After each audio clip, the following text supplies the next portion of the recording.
Well, all right. It is 12 p.m.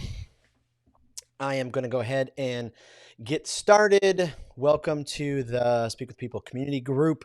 We're going to do webinar number 2. So, whether you watch this live or you watch this later this week or another time, we are going to go through the second half of the public speaking pathway.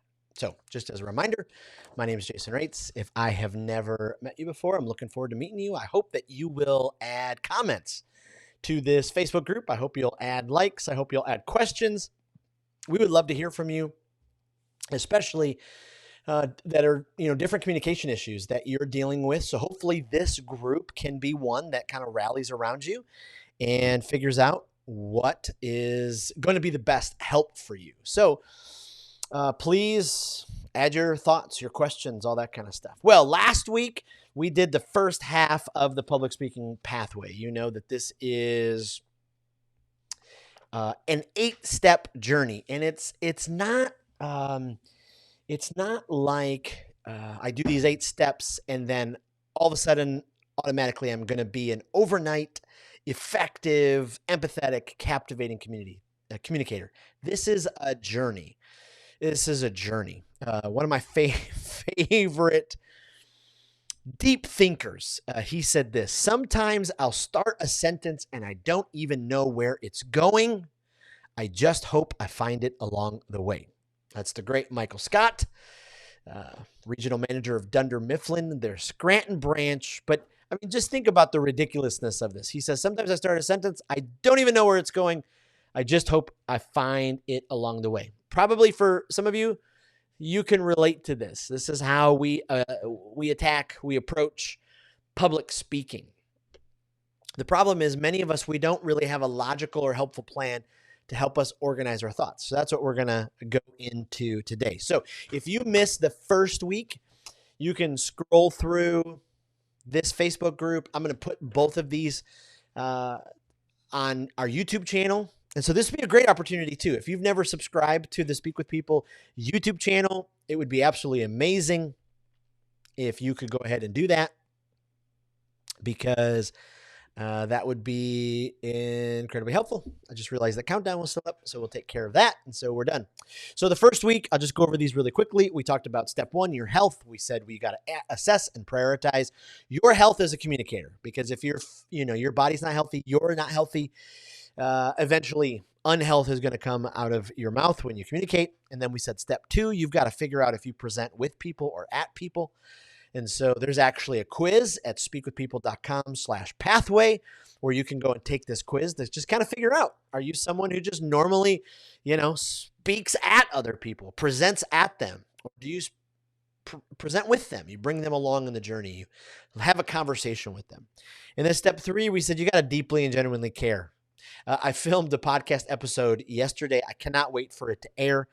It was with a great leader, Alejandro Reyes, who is an incredible online entrepreneur, marketing genius.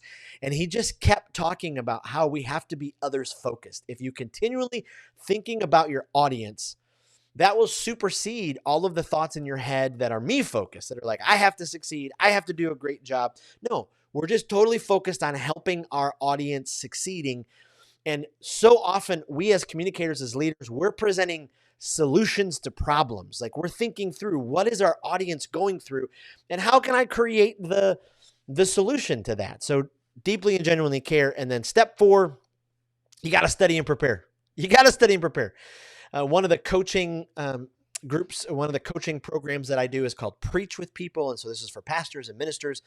And we take people through the same, process. And so yesterday in my coaching time with this coaching client, great young leader, we talked about the importance of studying and preparing. And we talked about how preparing actually will help build self-discipline, and that will enhance your strategic thinking, and it will enhance your flexibility, and it will enhance all of those things. And so it's just so important. So those are the first 4 steps. Those deal with the internal stuff that's going on in your heart as a communicator, as a leader. Now, even if you don't get up all the time, even if you don't consider yourself a communicator, If you are having FaceTime conversations, if you're joining Zoom meetings and presenting, if your boss calls on you in a team meeting and you have to give an update on a project or a presentation, or you're someone who wants to start a podcast, or you want to start a YouTube channel, or you want to get up more and you want to make your sales presentations or even better, this is perfect for you.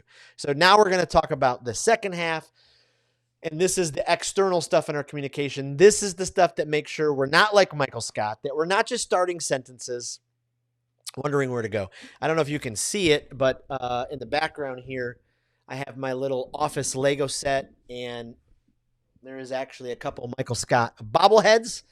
And so, love Michael Scott, but he is desperately wrong. One of my favorite authors, comedian Ken Davis, he says there's a desperate need for clear communication. Clear communication. Clear communication. And this kind of leads into step 5. Step 5 is clarity. Absolutely and positively embrace clarity. Do absolutely everything you can. And really, that's just following the right directions.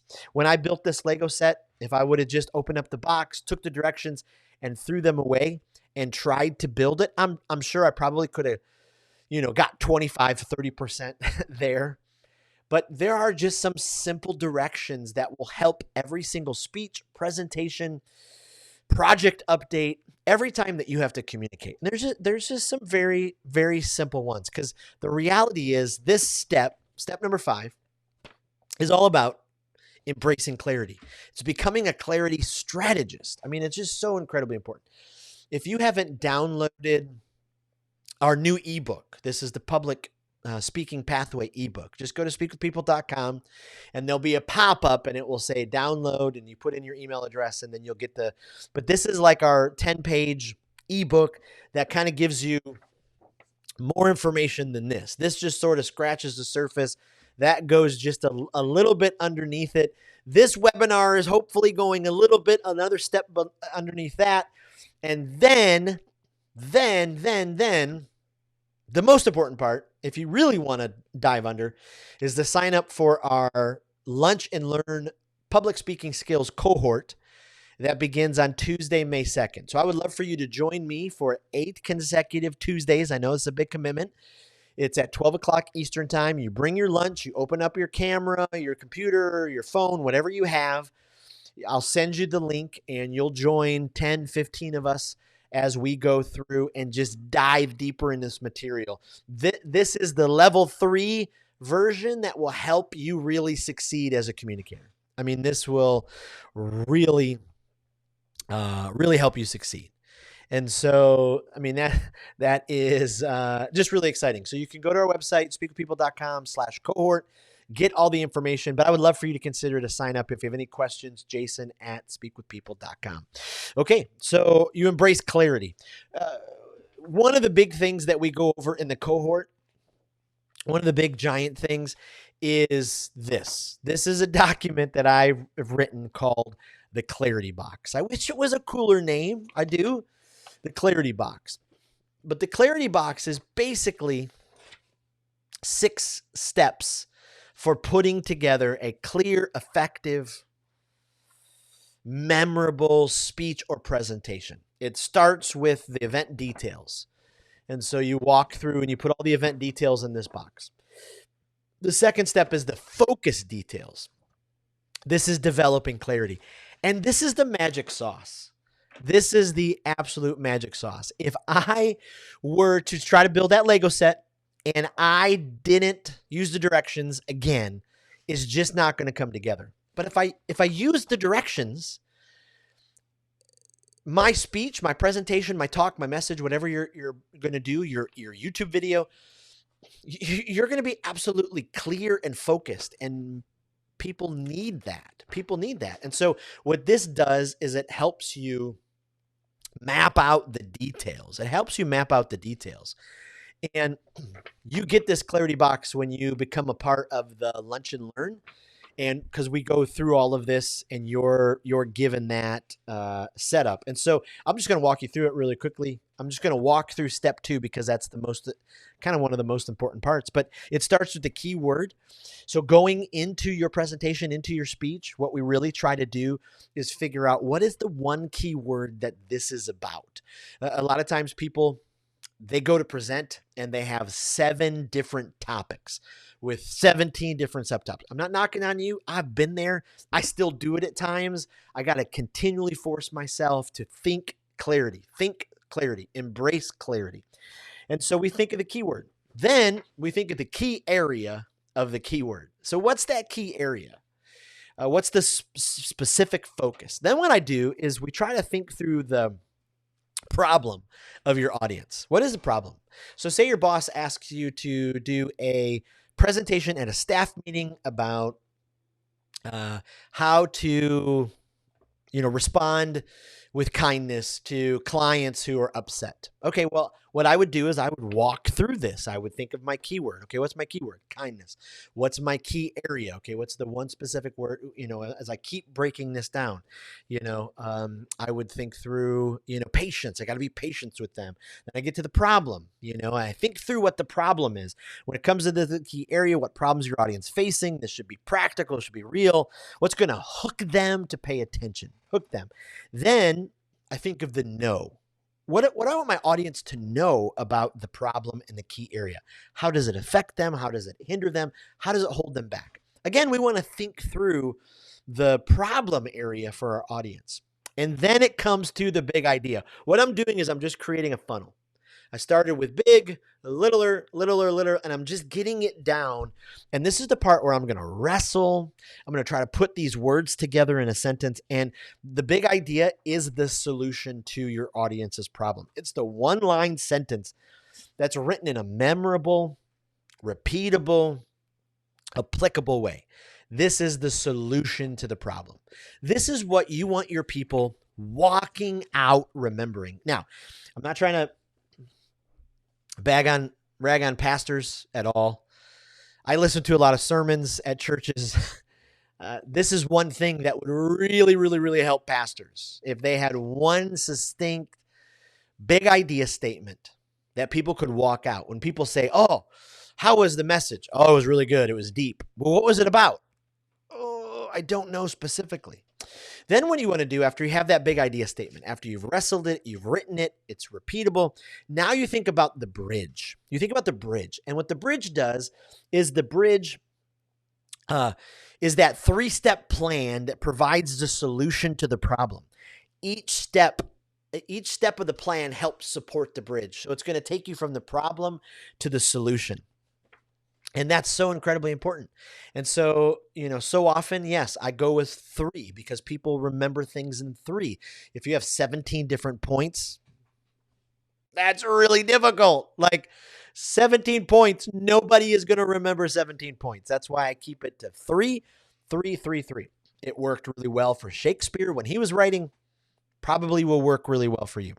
Then I think about the assets. And maybe I was just watching too many CIA, Jack Ryan movies when I wrote this in the clarity box. But the assets are the creative elements that will bring interest, clarity, focus, fun to your speech, to your presentation.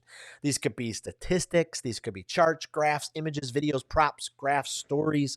I know a guy who has done sales presentations for 20 years. He always brings something propish with him when he goes in. He's in these boardrooms and he'll bring in like a little trinket or he'll bring in candy. He makes sure his slides all fit with everything. So you start thinking through the assets. Are there any like big, awesome things that you could do? When I taught this talk at the speakers conference back last month, my very first thing I did is I dumped out a box of Legos on the stage. And I said, so many people, they write a speech, they write a presentation like this. They don't have any directions and they just dump it all over the place. Instead, we follow the directions. And so we're following these things. So you think through the assets. Then you think of the do. This is the call to action at the end of your speech. Like when people are done listening to you, you're giving them a specific call to action. What do you want them to do? This is where you're going to inspire them. You're going to encourage them. You're going to challenge them to make decisions to improve their life. This is why on the public speaking pathway document, we have this circle, because it starts with laughter. I'll talk about that in a second. Laughter helps build trust. Then it goes to listening. Once they're trusting you, they start to listen. And then once they're listening, they're learning. And then they make decisions. That's the power of this pathway. You want to help the people who are listening to you make decisions. This is the incredible thing. I feel like I need to get a bell or something. I'm learning my new program. So this is where this should be applauding right now, but it's not working. That's what you wanted to do. And then the last thing, I know this is going to seem counterintuitive. The last thing is we write the title. What's the title of this? And I know for some people, they're like, do I even need a title? Here's the thing. We now live in a clickbaity type world where we post things on YouTube. We post things on our websites where SEO is king. And so write a title that will draw people in. Like, give them a reason why they should listen. Like, for a podcast, like when we do our Speak with People podcast episodes, we try not to just do a title that's, boring or laissez-faire, but something that will grab someone. So that is step 5. Whew, I went into a little bit more there, but I wanted to tell you about the clarity box. And you get all of this information, including the other 5 steps, when you go through the cohort with me. So I'm going to say it again. The cohort registration is live. Go to speakwithpeople.com/cohort and sign up for that. If you miss a week, don't let the 8 weeks scare you. If you miss a week, the video will go in the online portal. You'll have access to all that information. You'll have access to all these documents. Step 6. Stories. Step 6 is stories. Learn how to tell a really good story. This is, a really fun part about this part. And, I absolutely love this moment of it, because when we get to the place where we're telling stories, this is how people are going to lean in when you're speaking. When you lean in when you're speaking. I mean, this is the powerful part. I mean, people love the power of story. And so really the goal in this step is you want to ignite, captivate, and excite all the senses of the people that are listening to you when you tell stories. Because stories are so incredibly powerful, it's pivotal to be engaging, and you want them to lean in. You want them to remember your talk. Oh, I love this quote: "Speak like you talk, not like you write." We start to tell stories and we're like, in 1974, the Brooklyn Bridge. No. Just tell like a story, like you're sitting over coffee. I can't even believe this happened. But I was walking on the Brooklyn Bridge the other day. I mean, start to paint the picture. Be able to do it. Andrei Sedanoff says it this way: if you don't use stories, audience members may enjoy your speech, but there's no chance they'll remember it. I mean, that's just so incredibly powerful. As you become a better storyteller, you'll learn how to just have that conversation. And so in the cohort, we do a whole week on telling stories and how to mine, M-I-N-E, your brain for the real life stories that have happened to you. We just talked about this on the Speak with People podcast, but people tell me all the time, Jason, you're a storyteller. You have all these fun things that happen to you. And I'm like, I just pay attention to them. We all have incredible stories. We all have them. And so that's step 6.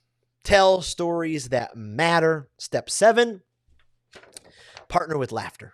Partner with laughter. This is a huge one. Huge one. Judy Carter said, funny people aren't funny because funny things happen to us. We're funny because we take the tragedy that happens to us and turn it into comedy. Oh, this is powerful. Oscar Wilde said, if you want to tell people the truth, make them laugh. Otherwise, they'll kill you. The goal for step 7 is to build a deep partnership with laughter.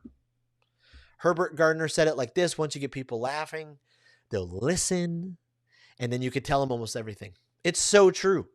Laughter tears down walls, and it helps your audience really know you. It develops trust. And there's a really great formula when it comes to this. You take laughter, excuse me one second, and then you add listening and you add learning, and that equals life change. So that's the powerful part of that. That's step 7. And then finally, step 8, We craft the entire experience. We put the whole thing together. I worked at a restaurant called Mountain Jack's when I was 19, 20, 20-ish, 21. And I was a sous chef. I got in the back. I learned the recipes. And you can do amazing things with a recipe. And this is what we want to do. We want to take all the elements, all the ingredients, and we want to put them together. Dale Carnegie said there are 3 speeches, one you actually gave, the one you practiced, and the one you wish you gave. I love that. Paul Arden says the more strikingly visual your presentation is, the more people will remember it. And more importantly, the more they will remember you. The more they will remember you. Just so incredibly important. So step 8, craft the entire experience. The goal here is to utilize and partner with every available tool that you have available to use to clearly communicate what is going on. And so you can use elements, images, smells, props, everything that you possibly can to just make your presentation come alive. Here's the reality. When we follow this pathway, is it rocket science? Absolutely not. Is it something that will help you become more effective, more empathetic, and captivating in your communication? Yes. Yes. So I would love for you to have that. If you have not downloaded the full ebook, go to speakwithpeople.com, and just when it pops up, it's going to ask you, do you want to download the ebook? Yes. If you go to speakwithpeople.com/pathway, there you can download this quick and easy document with a copy of the quiz on the back. And then on that page as well, there is a quiz. And then lastly, I hope you'll join me May 2nd, 12 o'clock. We're going to walk through the pathway. And then by the end, everybody's going to present a 3-minute talk. This will really stretch you, push you to become a more effective, empathetic, captivating communicator. I hope this, especially as you plan more, as you work on becoming the type of communicator that you dream of becoming, I hope that this information, gets you well on your way so you are able to become that kind of communicator. Thank you so much. We're going to be doing these kind of things once a month, so we'll post them in the group so you know. And again, if you have any questions about any of this, jason@speakwithpeople.com. I would love to help you on your journey as you become a more effective, empathetic, and captivating communicator. Thanks for joining me, and we'll see you next time.